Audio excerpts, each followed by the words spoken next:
Assalamualaikum warahmatullahi wabarakatuh.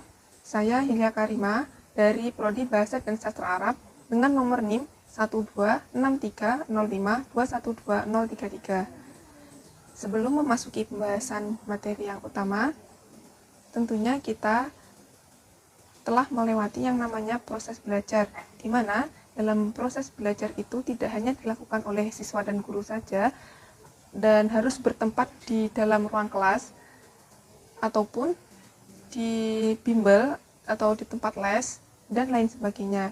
Namun seiring berkembangnya zaman, belajar itu bisa dilakukan di mana saja dan kapan saja, tidak terikat oleh waktu dan tempat. Nah, tentunya hal-hal yang dapat kita belajar itu sangat banyak sekali, apalagi tidak terikat dengan yang namanya ilmu eksakta. Kebanyakan orang itu menganggap bahwa orang dikatakan pintar itu menguasai ilmu matematika, fisika, kimia, dan biologi, dan sebagainya. Padahal tidak hanya itu, karena setiap orang itu memiliki kemampuan yang berbeda-beda. Tentunya orang yang tidak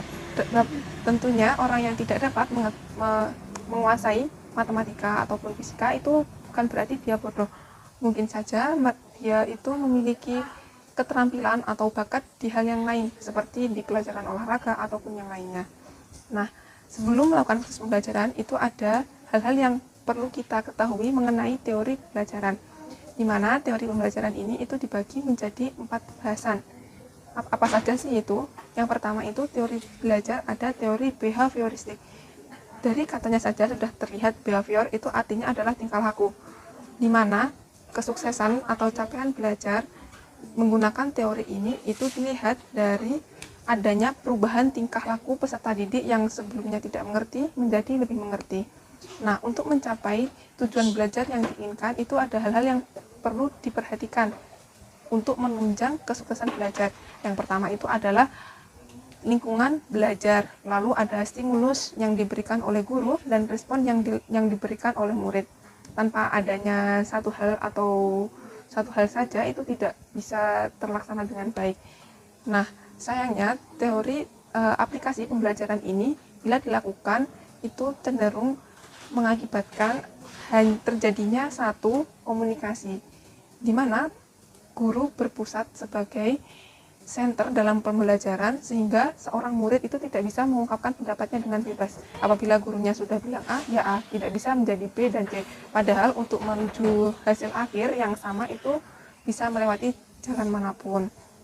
Nah, tentunya teori pembelajaran ini bisa mengakibatkan matinya kreativitas seorang murid, serta tidak kreatif, serta seorang murid itu jadi hanya patuh saja terhadap gurunya, tidak bisa mengembangkan apa yang dia miliki. Lalu yang kedua itu ada teori kognitivistik, di mana kognitif itu adalah kecerdasan. Nah, kecerdasan ini sangat berpengaruh dalam teori pembelajaran ini, di mana kesuksesan pembelajaran ini itu dinilai dari kecepatan belajar seseorang atau kemampuan atau kecerdasan seseorang dalam menerima materi tersebut. Nah, tentunya secara tidak langsung teori kognitivistik ini membantah teori yang sebelumnya. Nah, kan yang sebelumnya itu dibutuhkan lingkungan belajar yang mendukung, sedangkan yang di teori kedua itu hanya membutuhkan kecerdasan siswa saja. Jadinya tidak peduli lingkungan itu baik atau tidak, yang penting peserta didik itu pintar, itu bisa dipastikan melalui teori pembelajaran ini bahwa dia bisa mencapai kesuksesan atau capaian pembelajaran. Nah, yang ketiga itu ada teori konstruktivistik, di mana konstruksi itu artinya adalah pembangunan atau pembentukan. Nah, capaian yang akan dihasilkan dari teori pembelajaran ini itu adalah siswa mampu melakukan pembentukan atau pembangunan pengetahuan dasar yang dilakukan dengan proses pembelajaran, di mana seseorang itu tidak ada yang namanya bodoh, karena semua kecerdasan yang diberikan oleh Tuhan itu adalah sama, tidak ada yang berbeda-beda. Mungkin seorang peserta didik antara satu yang lainnya itu berbeda dalam penerimaannya. Misalnya ada satu peserta didik itu harus dijelaskan satu kali sudah paham, terus ada yang satu lagi 2 kali baru paham, dan yang ketiga kali itu baru bisa paham dan seterusnya.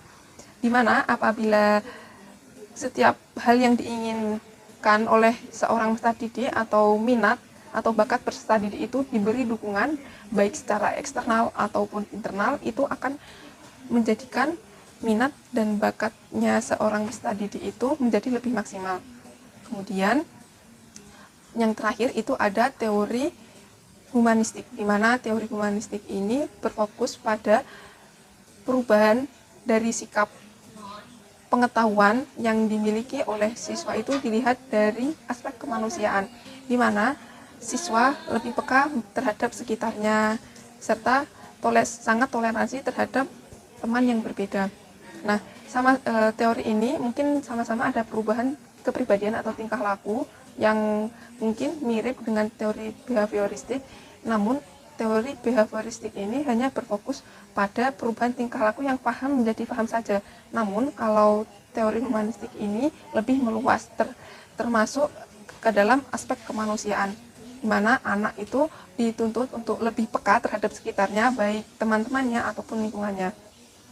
Nah, dari keempat teori tersebut tentunya memiliki kelebihan dan kelemahannya masing-masing, sehingga kalau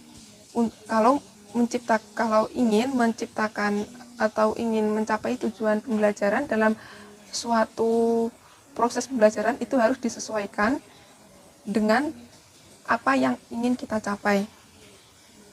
Mungkin itu saja yang dapat saya sampaikan, kurang lebihnya saya mohon maaf. Semoga bermanfaat. Wassalamualaikum warahmatullahi wabarakatuh.